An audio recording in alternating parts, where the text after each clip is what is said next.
មនុស្សជាច្រើនមិនហ៊ានចាប់ដើមព្រោះពួកគេគិតថាខ្លួនមិនទាន់មានលុយគ្រប់គ្រាន់មិនទាន់មានក្រុមការងារល្អ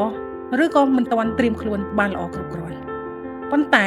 ខ្ញុំជឿថាការចាប់ផ្ដើមពីតូចមិនមែនជាបញ្ហាទេបញ្ហានោះគឺយើងមិនទាន់ហ៊ានចាប់ផ្ដើម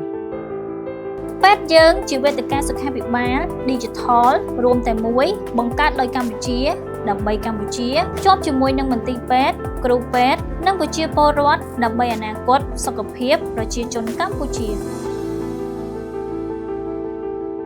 ក្នុងការធ្វើអាជីវកម្មរបស់ខ្ញុំ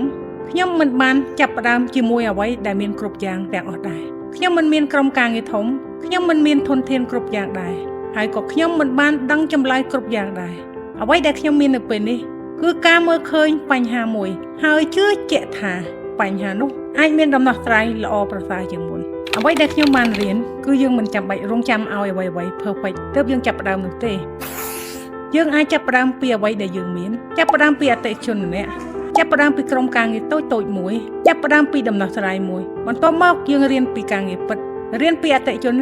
រៀនពីកំហុសហើយកែលម្អមួយជំហានម្ដងការចាប់ផ្ដើមពីតូចមិនមានន័យថាយើងមានវិសិនតូចនោះទេ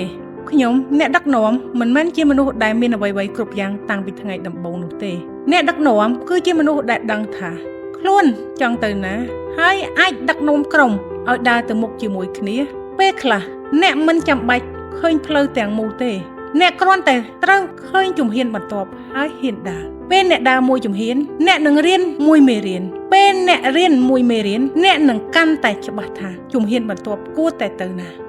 បើថ្ងៃនេះអ្នកមានគំនិតមួយប៉ុន្តែអ្នកនៅតែប្រាប់ខ្លួនឯងថាខ្ញុំមិនទាន់មានលុយគ្រប់គ្រាន់ទេខ្ញុំមិនទាន់មានក្រុមការងារល្អទេខ្ញុំមិនទាន់ចេះគ្រប់យ៉ាងទេខ្ញុំសូមប្រាប់អ្នកថាអ្នកមិនចាំបាច់មានអ្វីៗគ្រប់យ៉ាងទើបចាប់ផ្ដើមបានទេអ្នកត្រូវការទិសដៅច្បាស់លាស់និងមានភាពក្លាហានក្នុងការធ្វើដំណើរនៅជំហានទី1កុំចាប់ផ្ដើមតូចបានរៀនបន្តិចម្ដងបានធ្វើខុសហើយកែលម្អបានប៉ុន្តែកុំគិតតូចកុំឈប់រៀនហើយកុំឈប់ដើរទៅមុខចាប់ផ្ដើមពីអ្វីដែលអ្នកមាននៅថ្ងៃនេះប៉ុន្តែកុំបោះបង់វិសិនធំរបស់អ្នកសម្រាប់ថ្ងៃអនាគត